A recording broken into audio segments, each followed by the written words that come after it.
friends, welcome back. My name is Kim, and in this video I'm going to be going over some recent and upcoming releases. A lot of the upcoming releases that I'm going to be talking about are in May. Now, I've kind of said this before on my channel and it still holds true. I'm not the best at keeping up with new releases. I'm really not. I typically read quite a few backlist books. However, one night I was perusing the library's new one on order section and saw all these books and saw the synopsises, and I was pretty interested in all of them, so I put them on hold, jumped in the hold line, and then I also added them all to my Storygraph TBR, so I figured I'd share them with you. So the first one that we're going to start with is a thriller. This actually came out in March of this year, and it is Count My Lies by Sophie Stava. So within this one, we follow a main character who is a chronic liar, is my impression. She's built a life as a nanny based on a bed of lies. She's the nanny of Jay and Violet Lockhart, but turns out she's not the only liar amongst them. In the synopsis, it says, "Careful what you lie for." It's a very vague synopsis and one that I appreciate. I always like when my thrillers have vague synopsises. It doesn't give away too much. I hate it when thriller synopsises basically give a ton away and then I'm reading the book and kind of waiting for something new to present itself to me, and it never does. So I think this sounds interesting. This next one also came out in March of this year. It's a fantasy, A Harvest of Hearts by Andrea Eames. So there's magic workers who harvest human hearts to use in their spells. And we have a main character, Foss. And one night, a piece of Foss's heart is taken by one of these sorcerers. She's pretty pissed about it, rightfully so. And so she takes it upon herself to try to find this sorcerer who took her heart and get him to give it back. However, he doesn't know how to undo the magic. Throughout this whole process, Foss uncovers more to this heart-taking and the magic workers themselves. Apparently there's a talking cat within it too. It just sounds really quirky and unique, and it's something that I could be in the mood for, so. The next one is The Names by Florence Knapp. This comes out in May. It's a literary fiction. So Kara has a son and is looking to register his name. There's a few different options that she can go with, 3 different routes. She could give her son her father's name, which is Gordon. She could give him a name chosen by his sister, or she could give him a name chosen by her. It's a story of 3 names and 3 versions of a life and the infinite possibilities that a single decision can spark. Next is a romance set in Amsterdam, and it's called What Happens in Amsterdam. This comes out in May. Also.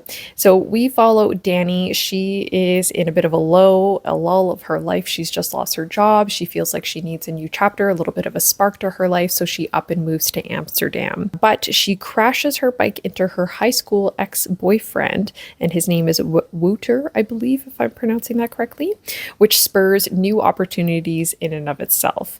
Wouter also needs to marry somebody in order to inherit his family's home, and Danny is in his situation where she needs a visa. It's a second chance romance that I think sounds like it has the possibility to be really cute, and I also think the setting of Amsterdam has a lot of potential fun that could be had. Okay, so now we're going back to literary. I did not organize this very well. It was just a little bit chaotically organized. I could have done it by genre or even month that it was released, but I didn't, and I'm not, and we're just going to roll with it.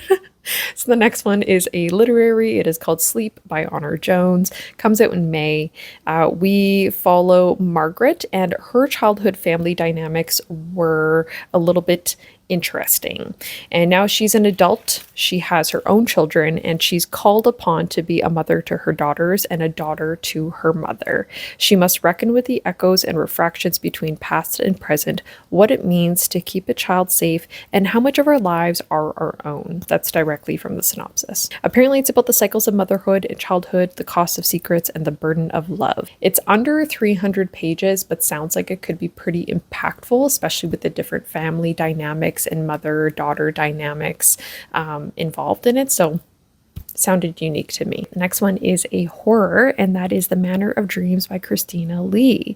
So Vivian, who is the mother in this story, she has died at the height of her career. Her remaining family gather for the reading of her will, and her daughters are expecting to inherit her family home, which I think is a mansion. But it goes to other families that other family members that have resurfaced, some extended family that they hadn't heard about, they didn't know existed, or maybe they did know existed. I'm unclear on that, but basically the home went to them instead, which they're not too happy about. Everybody moves into this mansion. Why everybody moves into this mansion, I don't really know. I'm assuming we'll find that out when I read the book. But everybody moves in, and the daughters try to find out what happened to their mother, but realize that they're haunted by something worse than regret. That really intrigued me, that part of the synopsis. Something apparently happened one summer that they both don't really speak about. It's got dual timelines, it's gothic, it's about what happens when the roots we lie down in this country turn to rot. Okay, jumping back to literary, this is The Original Daughter by Jemimah Way, comes out in May. So in this one, we follow Erin and Genevieve. Genevieve thought that she was an only child, but Erin resurfaces as an unexpected sibling. So bit of a surprise sister in all of this. Both girls grow close and navigate the demands of achievement and sacrifice in the pursuit of academic perfection. A betrayal occurs between the two sisters, causing them to become estranged. Genevieve must weigh the value of ambition versus family, love, home versus the outside world, and allegiance to herself and those who remind her of who she is, or even made her who she is. It's a literary debut, and I think sounds pretty interesting. Again, with those family dynamics, I'm kind of discovering that I really like books that take a deep dive into family dynamics, whatever way that might look, whether it be father-daughter relationships or parental relationships in general, or even sibling relationships too. So it's a common theme amongst these releases, I suppose. All right, this next one sounds like it might be a little bit more of a quiet literary fiction book, something where my impression based on the synopsis is that there's a couple different storylines going on, and which one's going to be the strongest or most pronounced storyline, I'm not totally sure, but that is Home of the American Circus by Allison Larkin. This comes out in May as well. So we follow Freya. She returns to her suburb hometown in New York to live in the home she inherited from her estranged parents. Freya encounters childhood friends, familial enemies, old flames, and her niece Aubrey, who is navigating her own difficulties. They both work to restore the home that I think Aubrey lives in, or it's either the one that Aubrey currently lives in, or it's the one that Freya inherited. But they both work together to restore the home and come to terms with the events that pulled them apart years ago. So there's the relationship between Freya and Aubrey, and then Freya and her parents, I'm assuming, is what we'll also dig into. And then also Freya and all these other previous relationships in her life, like familial enemies, old flames, those things that I mentioned. So we'll see. I feel like that there's quite a bit going on in this, but also a lot of really potentially good opportunity to dive into different relationships, different dynamics. So we'll see. All right, now we're going all the way back to a February release. Sorry for how chaotic this is probably coming across, but oh well. So The Garden by Newman. So this will be interesting because I read a book called The Garden. I think it was last year. I don't remember the name of the author. It's Claire something. And that one didn't land quite right for me. But not saying that there's parallels between these two books at all. It's literally the only parallel is the title. This one following along with two elderly women who live alone together in a walled garden secluded from the rest of the world. A boy comes from hiding and disrupts their lives. And apparently in the synopsis, this is directly from it. As suspicions gather and allegiances falter, Evelyn and Lily are forced to confront the dark truths about themselves, the garden, and the world as they've come to know it. If that book doesn't go well, then I'll no longer be picking up books titled The Garden.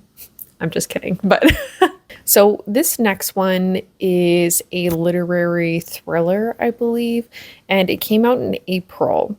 And it's one where, depending on my mood, so when I originally read the synopsis for this book, I was like, oh, that sounds really interesting.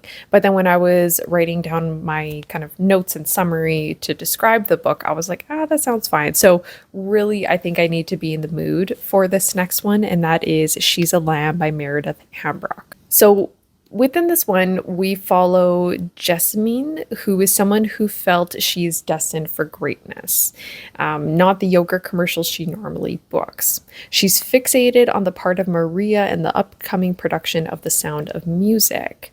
She thinks the lead will fail, and the director will want Jessamine instead to take the spotlight. So it seems kind of like a little unhinged woman, unrealistic expectations, potentially have some, I don't know, darker themes within it. But anyways, so I'll read this when I am in the mood for it, but the unhinged vibes do appeal to me. I read Boy Parts, I think it was last year, really enjoyed that. The female main character is definitely a little bit unhinged in it, and so given the correct mood, it's something I can be in the mood for. Seems like it also might be something where it's like very, also with those like unhinged female character type books, like it tends to be quite what's the word I'm thinking?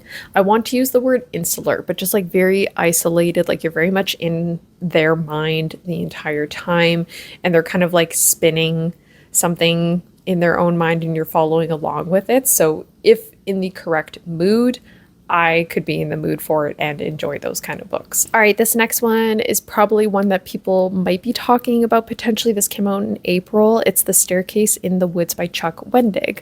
Chuck Wendig, I do have a couple of, maybe just one of his other books on my Storygraph TBR, or just like I would eventually like to get around to it, but this one sounds really interesting. It's a horror. So 5 high school friends find a staircase that leads to nowhere in the middle of the forest.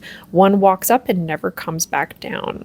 That's all I really need to know and needed to know going into this, and to have my interest piqued. One more book, and it's a fantasy. This came out in March. It's A Serpent Called Mercy by Roan Liu. So we follow Lilithlet, I think is how to pronounce that, and Dessel. They sign up to be conquestors, where they battle beasts in an arena in the seedy underworld. So definitely already the potential of being atmospheric, very gritty, dark. So tend to enjoy books like that. So already right off the bat, I was like, oh, I'm interested.